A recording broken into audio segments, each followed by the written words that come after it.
Bismillahirrahmanirrahim. Assalamualaikum warahmatullahi wabarakatuh.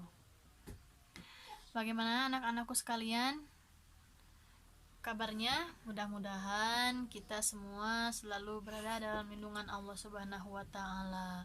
Dan juga mudah-mudahan semua segala urusan yang sedang kita hadapi saat ini Allah mudahkan, Allah lancarkan. Pada kesempatan kali ini, Ustadzah akan membawakan sebuah materi yang mungkin biasanya kita kalau bertatap muka dengan Ustadzah belajar mengenai bahasa Indonesia. Nah, pada kesempatan kali ini, materi yang akan Ustadzah bawakan itu mengenai adab-adab dalam tidur di dalam syariat Islam. Nah, tentunya kita sebagai umat Islam harus memiliki adab atau etika.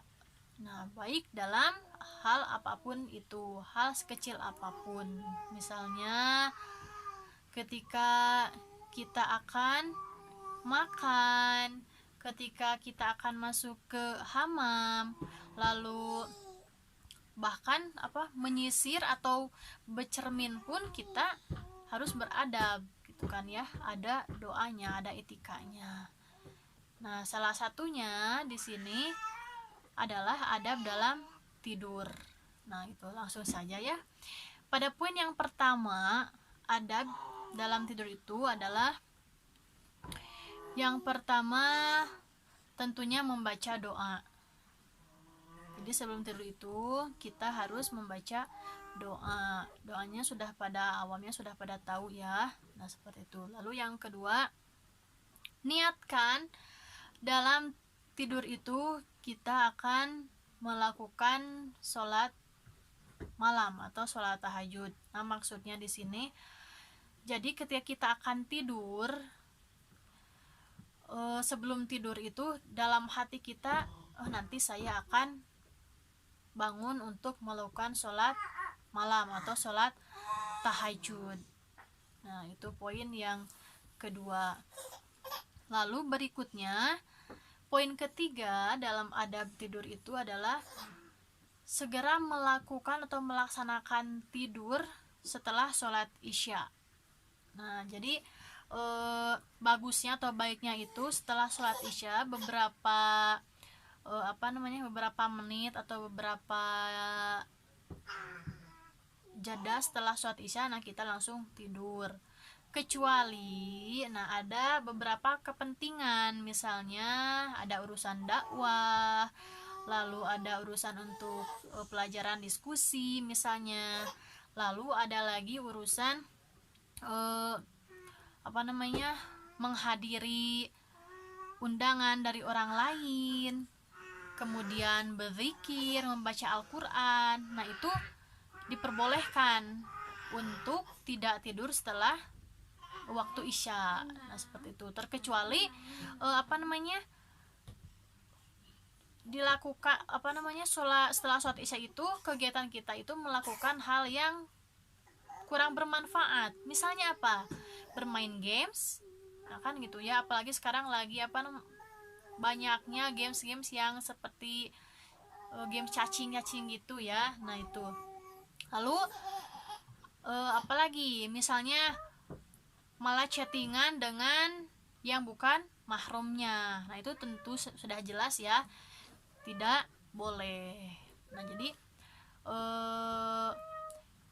tidur setelah isya itu kalau seandainya kita tidak memiliki aktivitas lain, aktivitas yang penting, nah itu barulah boleh tidur. Berikutnya, poin yang kelima yaitu berbaring menghadap ke arah kanan. Nah, ini dianjurkan ya, berbaring untuk tidur menghadap ke arah kanan. Sebagaimana hadis Bukhari Muslim yang berbunyi, berbaringlah di atas tulang rusuk kananmu. Nah, jadi ini sangat disunahkan sekali ya, karena hadisnya juga sudah jelas ada gitu ya, untuk tidur menghadap ke arah kanan. Berikutnya adab dalam tidur itu tidak boleh tidur tengkurap atau tertelungkup ya.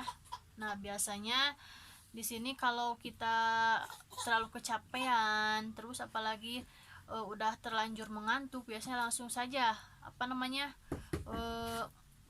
merebahkan diri kita pada kasur kan gitu, langsung aja bluk. Nah, itu tengkurap itu tidak boleh ya, seperti itu. Karena posisi tengkurap itu yang sangat dimurkai oleh Allah Subhanahu wa Ta'ala. Nah, kalaupun untuk tidur terlentang itu diperbolehkan ya, karena Nabi Muhammad SAW pun juga pernah tidur terlentang di masjid dengan kakinya ditumpangkan ke kaki yang satu lagi. Maksudnya untuk menutupi auratnya, seperti itu, atau tumpang kaki lah kalau bahasa kitanya. Lalu setelah itu adab dalam tidur itu membaca ayat kursi.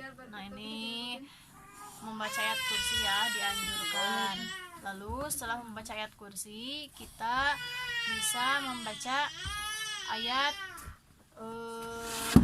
Al-Quran yang 3 serangkai, Al-Ikhlas, An-Nas, dan Qul Huwallah. Lalu setelah itu boleh kita tiupkan kepada kedua telapak tangan kita, lalu usapkan kepada seluruh tubuh, dimulai dari ujung kepala sampai ujung kaki. Nah, seperti itu. Adapun salah satu riwayat yang meriwayatkan fungsinya adalah untuk menghindarkan kita dari segala gangguan sihir-sihir atau gangguan syaitan. Seperti itu. Berikutnya poin 9 itu membersihkan tempat tidur. Nah, ini walaupun tidak disebutkan ya, ini harus gitu kan ya. Fungsinya untuk apa? Membersihkan tempat tidur. Takutnya di atas tempat tidur kita itu ada hewan atau binatang gitu kan ya.